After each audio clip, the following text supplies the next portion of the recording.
right, guys, I'm doing this for the first time, so bear with me here.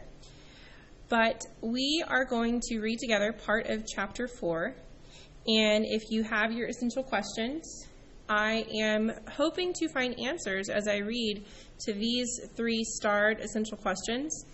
Explain the way in which the Hellenistic Empire developed, explain the way in which the Roman Empire developed, and discuss the ways in which Rome created administrative, political, and legal institutions to organize their government. Okay, so these are the 3 essential questions that I am looking for answers to. And I am going to start reading on page 88, Greek and Roman political institutions. Politics were very important in classical Mediterranean civilization, from the Greek city-states through the early part of the Roman Empire.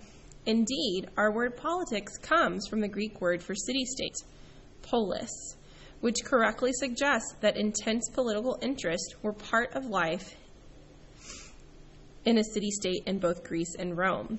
The good life for an upper-class Athenian or Roman included active participation in politics and frequent discussions about the affairs of state. The local character of Mediterranean politics, whereby the typical city-state governed a surrounding territory of several hundred square miles, contributed to this intense preoccupation with politics. Citizens felt that the state was theirs, that they had certain rights and obligations without which their government could not survive. In the Greek city-states, and also under the Roman Republic, citizens actively participated in the military, which further contributed to this sense of political interest and responsibility. Under the Roman Empire, of course, political concerns were restricted by the sheer power of the emperor and his officers. Even then, however, local city-states retained considerable autonomy in Italy, Greece, and the Eastern Mediterranean. The empire did not try to administer most local regions in great detail. The minority of people throughout the empire who were Roman citizens were intensely proud of this privilege. All right, so I'm going to stop for just a minute. As you guys know, as I've said in class, I take notes and outline the chapter essentially. So Greek and Roman political institutions. We're 1 paragraph in, and here are my notes. Okay. So, I actually took a fair amount of notes in this first opening paragraph, okay? Just some big idea type things here, some vocabulary. Forgot to highlight that one in purple. I don't really feel like we've answered any of the essential questions quite yet, but there is some information in here that we could certainly add to our spice chart. I'm just going to show you guys how I would transfer information from my notes into the spice chart. So right here I have the upper class, good life in the upper class meant participation in politics. So I could put this in either social or political, but I'm going to put it in social because it's focusing on the upper class. And in this case, we're talking about Athenian or Roman life. So I can put it for both, okay? So I will write.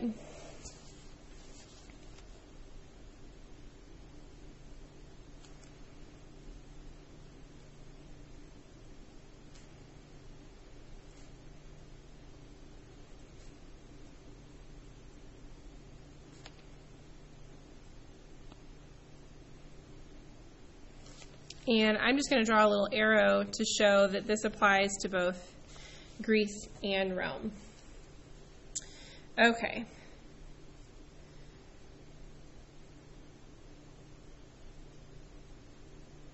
I'm also going to note right here in my notes I wrote, even under the Roman Empire, local city-states retained some power. So I'm going to add that to my political column, and that applies only to Rome. So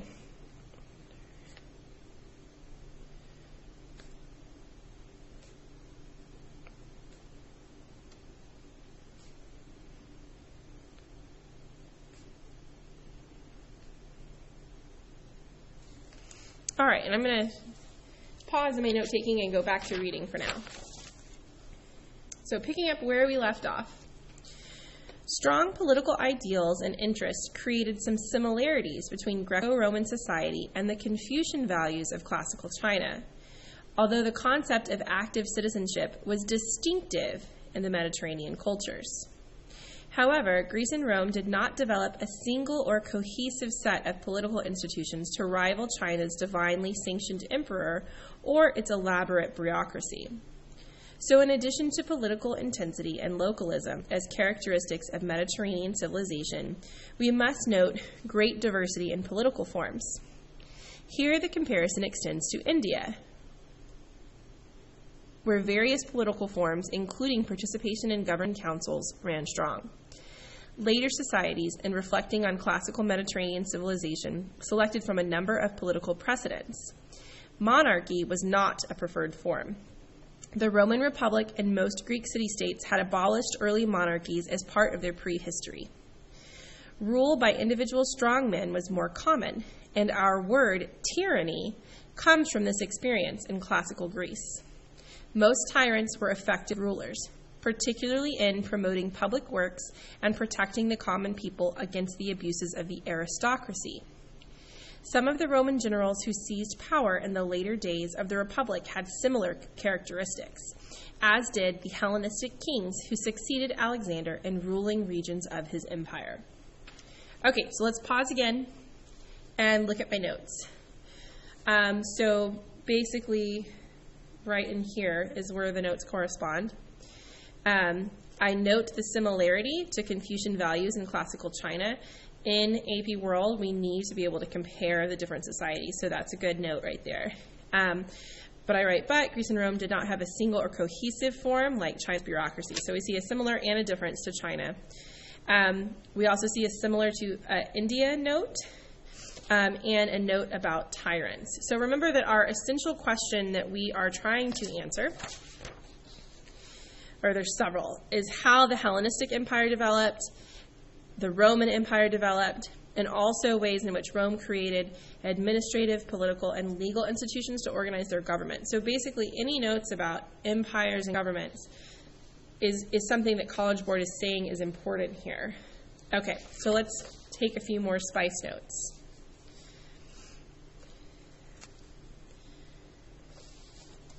So, coming straight from the book,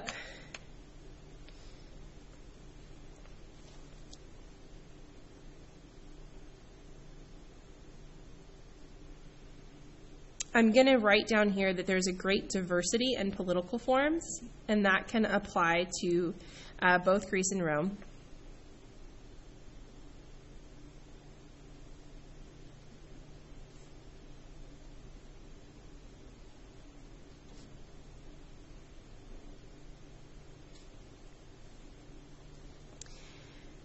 I also want to make a note about tyranny and how tyrants were effective in Greece. So this is specifically for Greece, and I'm still going to write over here in my political category.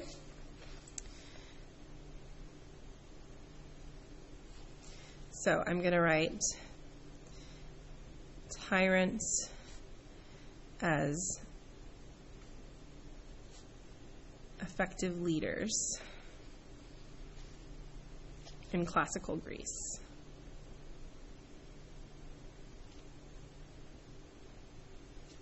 Okay, let's keep reading.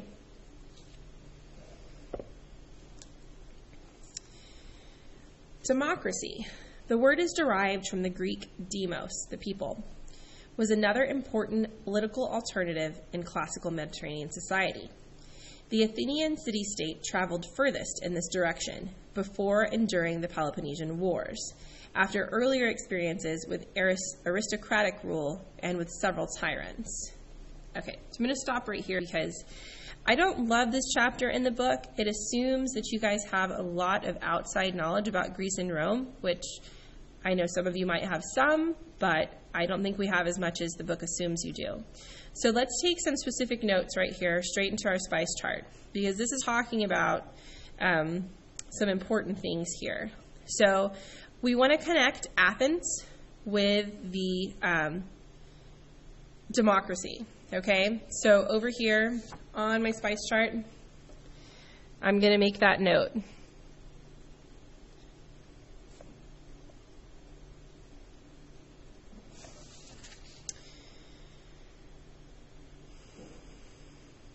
All right, let's keep reading. In 5th century Athens, the major decisions of state were made by general assemblies in which all citizens could participate, although usually only a minority attended. This was direct democracy, not rule through elected representatives. And remember that your textbook does have definitions to the side. Even though I give you guys a key terms packet, it is not exhaustive. It does not include everything. And anytime you come across a word that you feel like you can't explain, you need to be writing it down. Okay, I always write down the vocabulary words. Okay, so again, here are my notes. Some of the things we've talked so far. Okay, direct democracy, where people participate directly in assemblies that make laws and select leaders rather than electing representatives. Okay. We already wrote that connection in our spice chart, so let's keep reading. The assembly met every 10 days. Executive officers, including judges, were chosen for brief terms to control their power, and they were subject to review by the assembly. Zoom in just a little bit. Furthermore, they were chosen by lot, not elected, on the principle that any citizen could and should be able to serve. To be sure, only a minority of the Athenian population were active citizens. Women had no rights of political participation, and half of all adult males were not citizens at all, being slaves or foreigners. Okay, let's stop again because this is an important part of Greece, right? We can put this information in our social category. Okay, so it says only a minority of the Athenian population were active citizens. Okay, so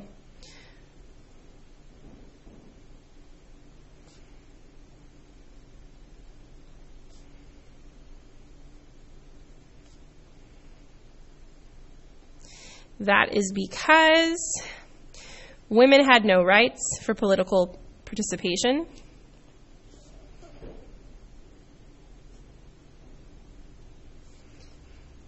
And neither did slaves or foreigners.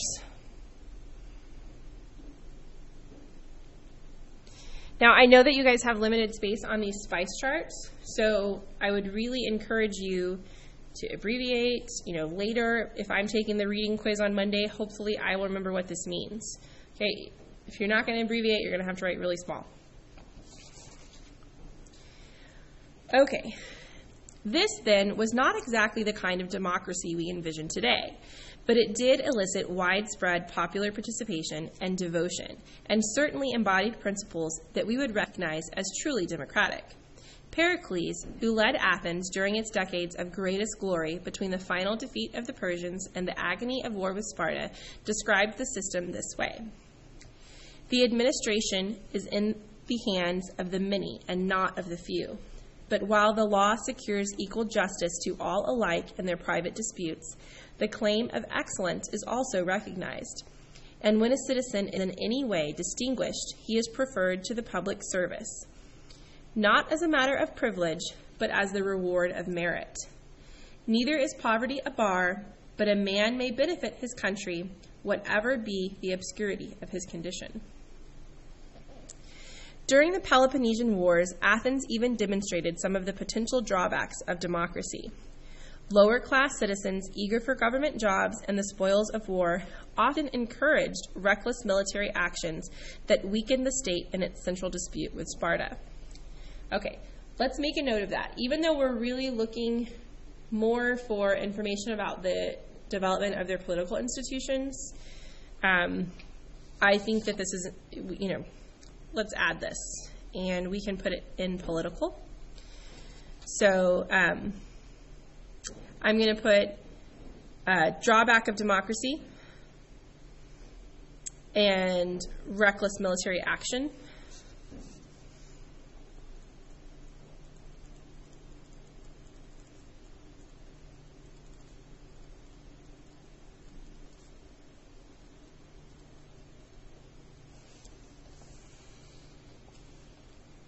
Because they wanted a job.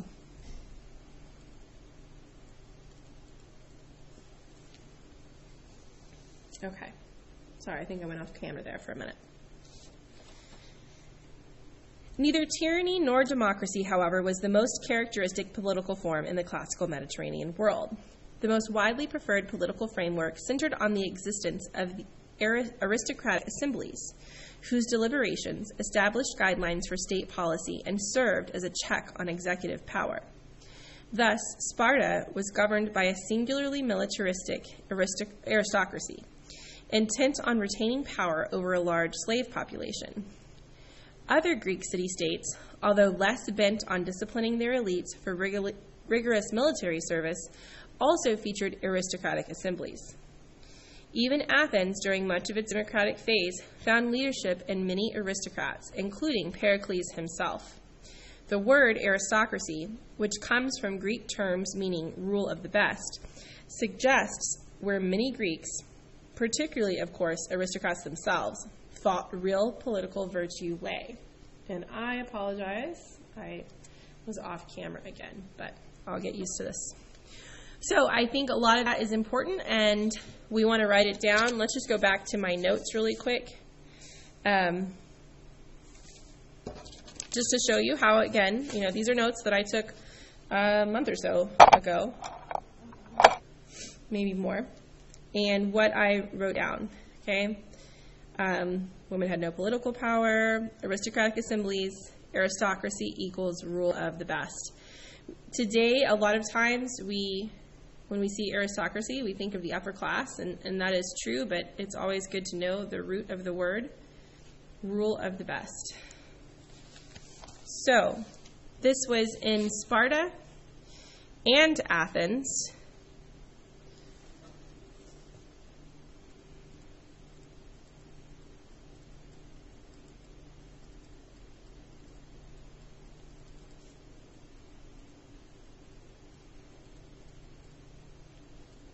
All right, let's keep reading.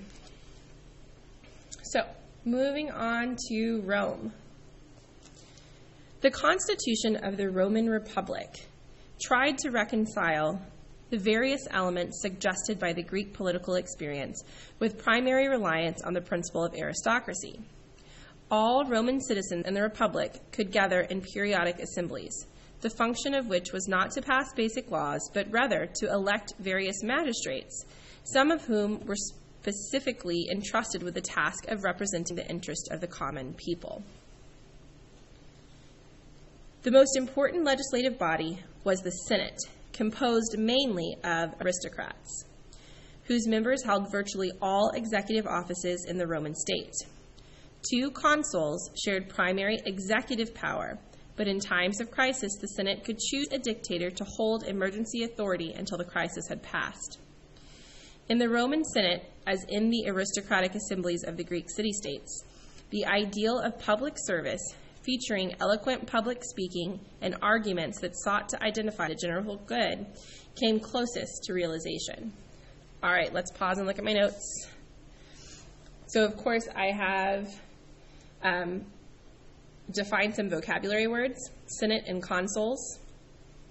And I say all Roman citizens could participate in periodic assemblies. Political theory on ethics, duties of citizens, incorruptible service, key political skills such as oratory. All right, so we're definitely still in the political column, but now we're over here in Rome, and we need to add some information.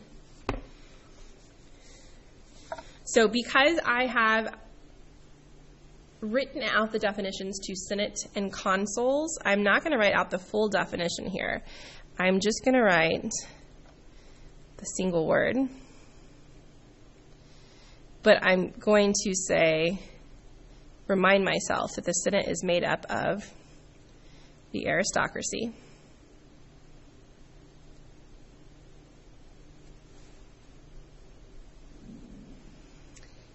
and then I'm also going to write about consuls. There were 2, so I'll put the number 2, and they were elected. Okay, I don't need to write out the full definition in my spice chart because I've already written it in my notes, and hopefully we're studying those at home. Okay.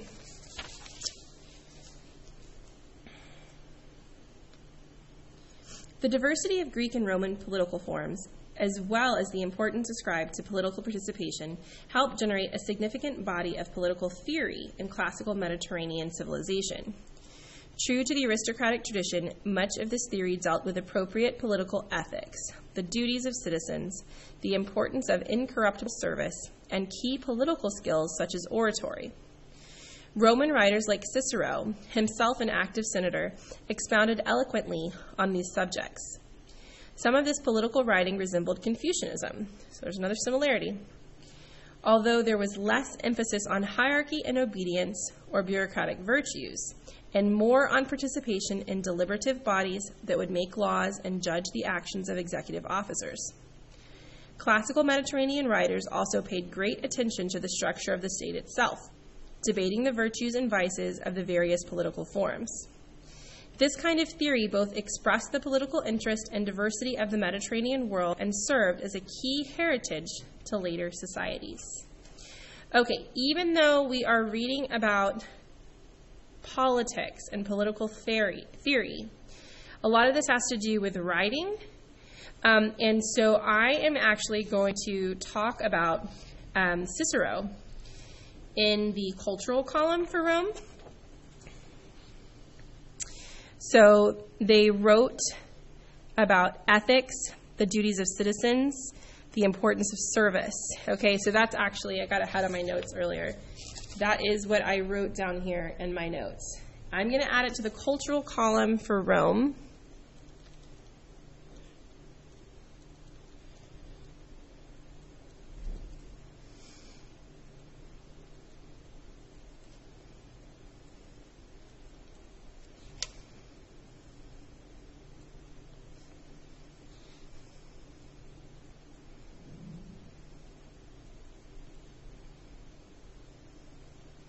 Because again, even though this is about politics, this also becomes a cultural characteristic of Rome. Okay. The Roman Empire was a different sort of political system from the earlier city-states, although it preserved some older institutions such as the Senate, which became a rather meaningless forum for debates.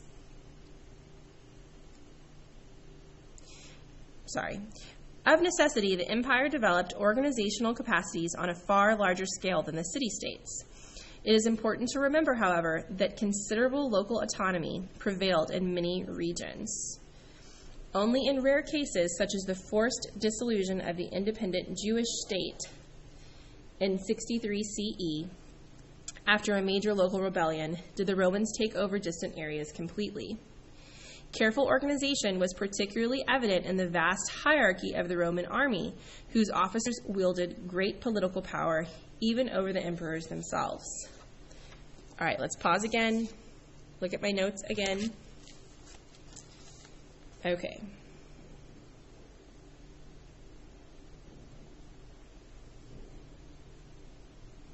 All right, actually, let's just keep reading a little bit. Let's add this one thing about the army and political power. We will put that in the political column.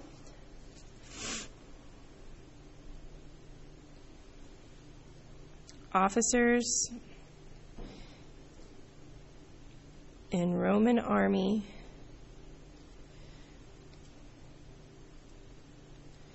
political power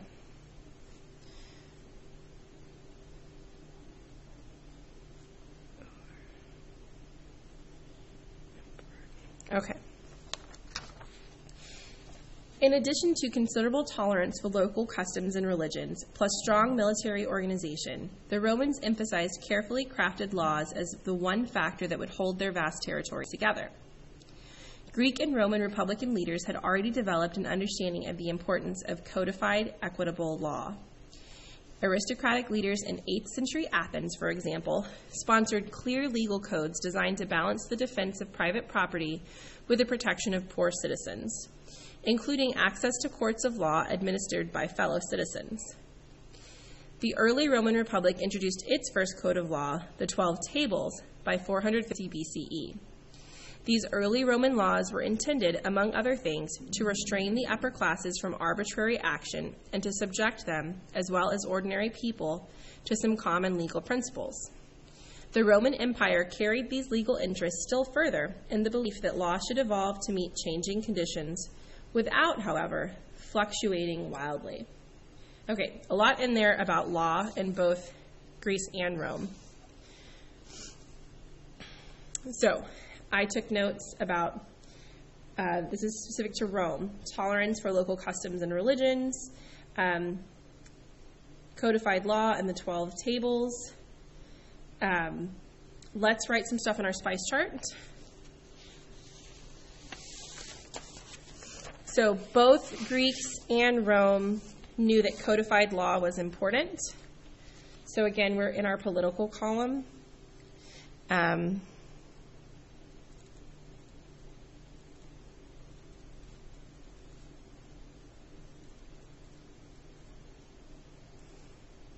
going to just, this is how I'm showing it's important to both.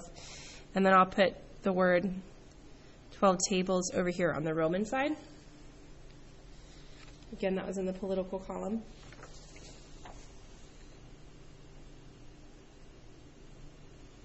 Okay, let's keep reading.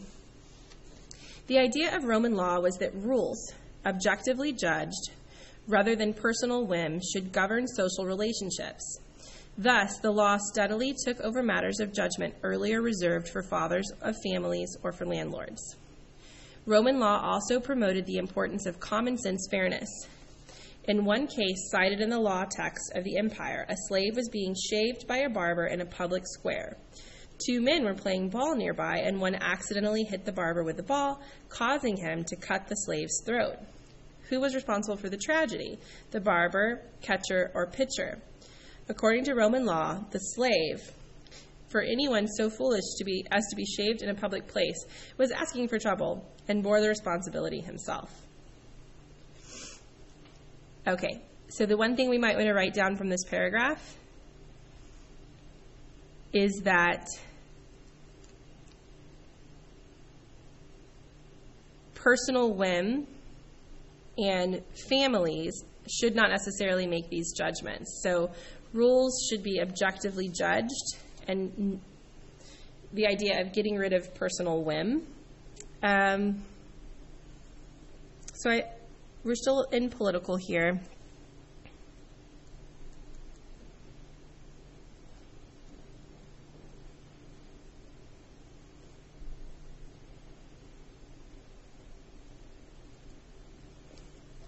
Okay. Roman law codes spread widely through the empire, and with them came the notion of law as the regulator of social life. Many non-Romans were given the right of citizenship, although most ordinary people outside Rome preferred to maintain their local allegiances. With citizenship, however, came full access to Rome-appointed judges and uniform laws. Imperial law codes also regulated property rights and commerce, thus creating some economic unity in the vast empire.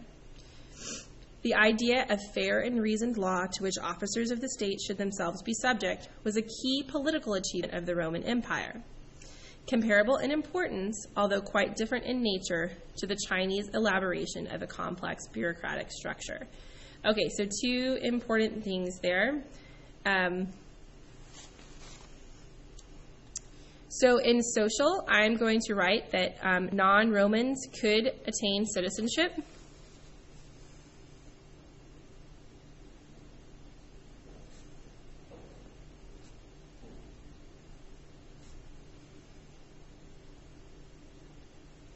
Okay, that was not always the case in other civilizations.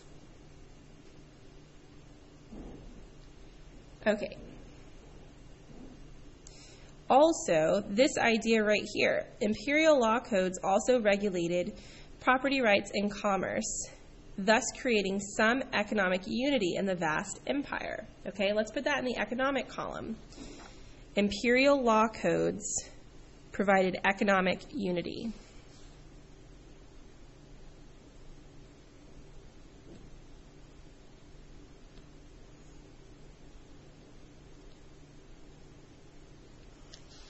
Okay, there's actually one other idea in there that I want to pick up on.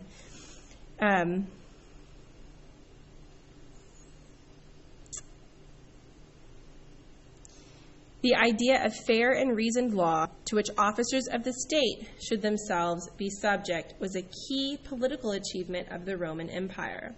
Okay, super important right there. That officers themselves, officers of the state, would be subject to law. Okay, this is something that we have in the United States, but it was a key political achievement of the Roman Empire. So we will put it in political, and I'm going to write officers of state subject to law. I'm going to put an exclamation point. It was key.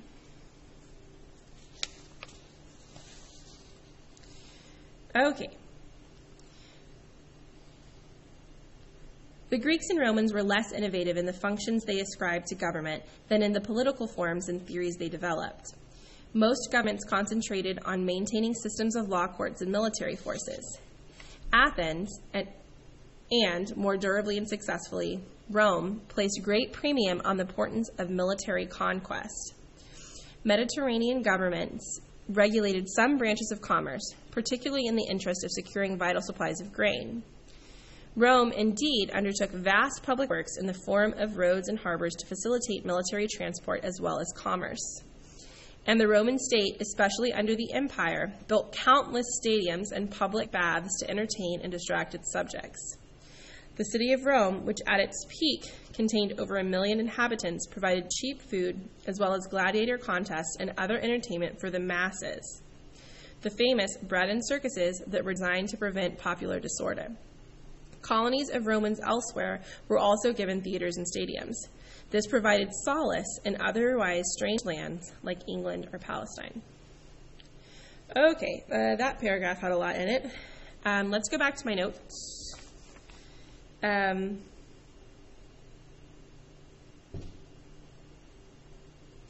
Actually, sorry, let's just work on filling in your spice chart.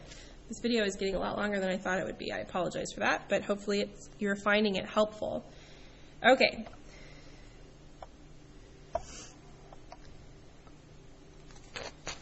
So, importance of military conquest applies to both.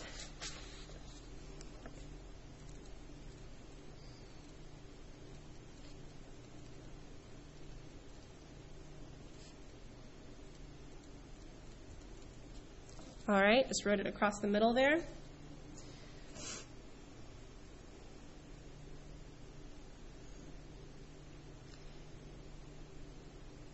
So securing vital supplies of grain, we can kind of, again, write for both right across the bottom. I'm going to put that in economic.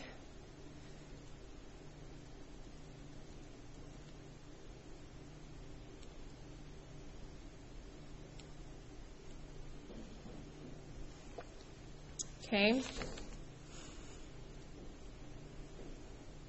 Public works in the form of roads and harbors to facilitate military transport as well as commerce. That could go probably in a couple of different places, but let's do roads and harbors in interactive.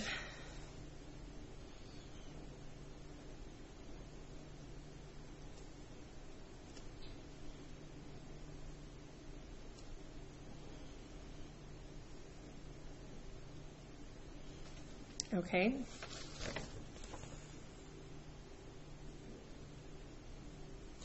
Okay. Built countless stadiums and public baths to entertain and distract its subjects. This whole bread and circuses thing, I actually alluded to this in class today. We're going to put that in cultural. I'm just going to write the phrase bread and circuses.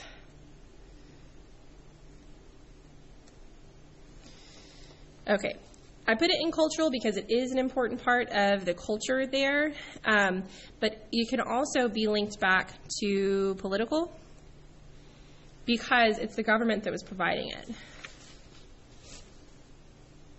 Okay, I am going to go ahead and pause this video. We're almost through this section, but I think you guys have gotten, hopefully, a lot out of this video and at least a lot on your spice chart.